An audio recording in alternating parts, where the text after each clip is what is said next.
Hello everyone and welcome. I'm Kiev, your favorite degenerate, and today I want to talk about how absurd Halo Infinite's monetization is, because this shit is pretty freaking cooked. So with the release of the multiplayer, we got the Battle Pass and also access to the in-game store, which uses the currency of credits that you can purchase using your real money. Now, I don't have a problem with the Battle Pass system. The progression obviously was pretty bad, and 343's already got their little hot fixes in there to give people per match experience for the Battle Pass. And that's really good. It's not perfect, but it is a step in the right direction, and we have driven that as a community, and 343 has finally listened and realized that per match experience is definitely something that we want.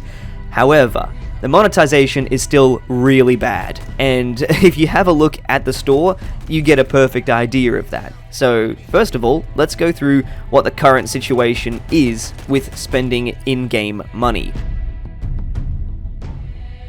For starters, let's not even look at the most expensive item. Let's go for the second most expensive, the Warthog bundle. So you get a blue Warthog, mongoose, and a little bumper, and that is going to set you back 1,500 credits, which doesn't sound extremely expensive until you look at how much it costs to buy those credits. So when you go over to the store and you see that 1,500 credit dollar mark, for me, as an Australian, that is going to cost me 20 bucks.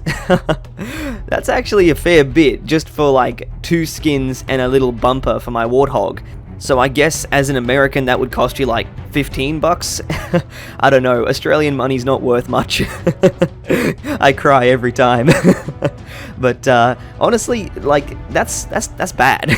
The biggest problem with all of this is that this specific customization is not available with any amount of hard work. It is purely locked behind a paywall, and to put it bluntly, that is not okay.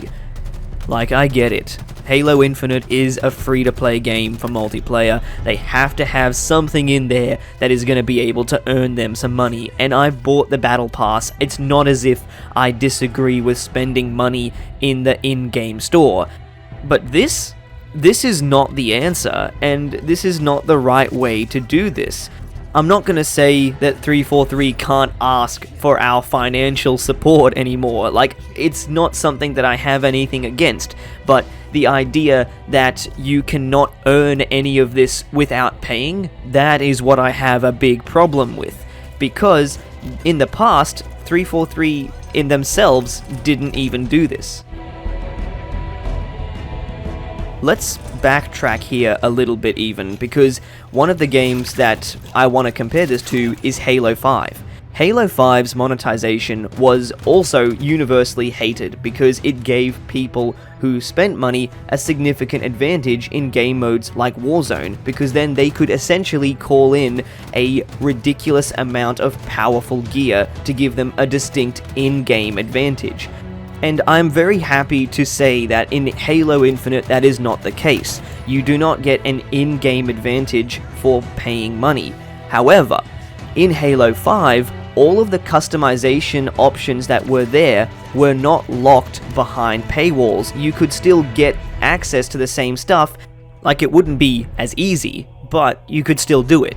And that's why, even though I didn't spend a whole lot of time playing Halo 5, I was still able to get a really cool assassination unlock.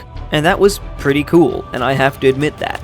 But when you compare that to Halo Infinite's customization, it's so much more restrictive, because you have the Battle Pass, which is pretty much where all of the good stuff is. Like, let's be real here, you can get a much cooler looking Spartan if you just pay money, and that's not what I think Halo should be about. You know, that's not the right way to do it, and I think that we should set the right example. So if we're going to talk about being better than other modern day games like Fortnite, for example, how do we go about doing that?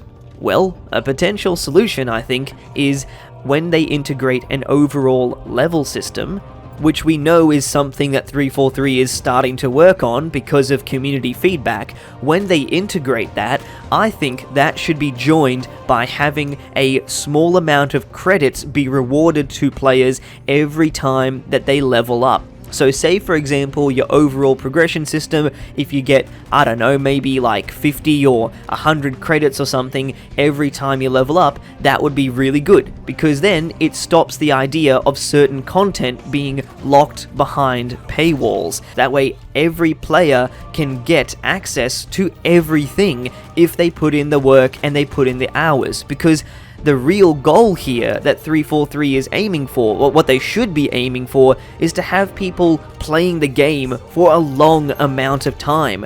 What would you as a developer prefer? Do you want people to spend money and play your game for a couple of months?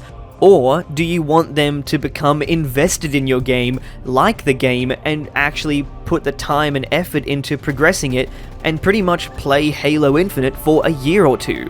I know which one I'd prefer.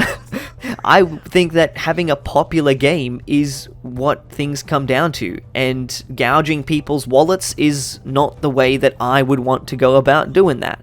Because one of the most important things, in my opinion, is being fair to every player, no matter how much money they invest in your game. It kind of, to me, counts more if someone invests more time into the game that I've made. That would mean more to me. But anyway, that's just my thoughts on all of this monetization stuff for Halo Infinite. Let me know what your thoughts are in the comments section down below. And if you haven't already, make sure you subscribe so we can hit 1K before the end of the year. It's all part of the great journey.